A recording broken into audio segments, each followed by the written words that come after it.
monde, il existe deux systèmes, deux principaux systèmes. Le système d'état de droit où la loi prévaut pour tous et qui suppose que nul n'est censé être au-dessus de la loi. Et l'état de police où il existe une série de règles qui s'imposent à un cercle bien connu, tel est le cas au Burundi, où les Imbonerakure, comme d'autres forces de défense et de sécurité, respectent une série de règles qui leur sont imposées par le système, par le régime en vigueur, plutôt le régime en place.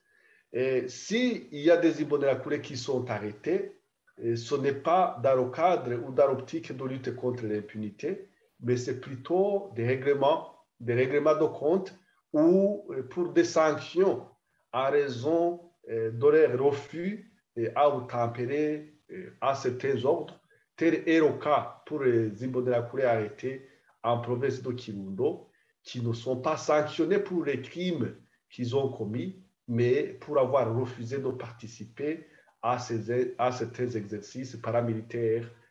auxquels on les invite. Et ceci confirme notre constat qui existe depuis 2005, qu'il y a plusieurs centaines d'Imbonerakure qui ont été impliqués dans des activités organisées par les renseignements ou d'autres forces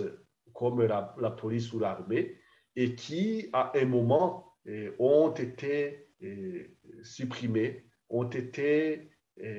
tués, pour notamment faire disparaître des éléments gênants qui pourraient constituer des témoins au cas où il y aurait des enquêtes, notamment de la justice pénale internationale.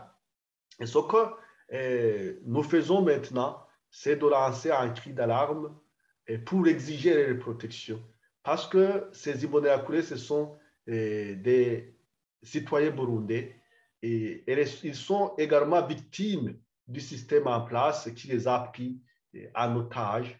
qui les empêche de fréquenter l'école ou de participer à des activités génératrices de revenus qui pourraient améliorer leur niveau de vie et qui les exigent à participer à des opérations militaires. Donc, nous pensons que les autorités burundaises qui nous écoutent, les parents et autres groupes, tant nationaux qu'internationaux, doivent également rejoindre cet appel pour demander la libération de ces Imbonerakure parce qu'ils sont victimes de ce système.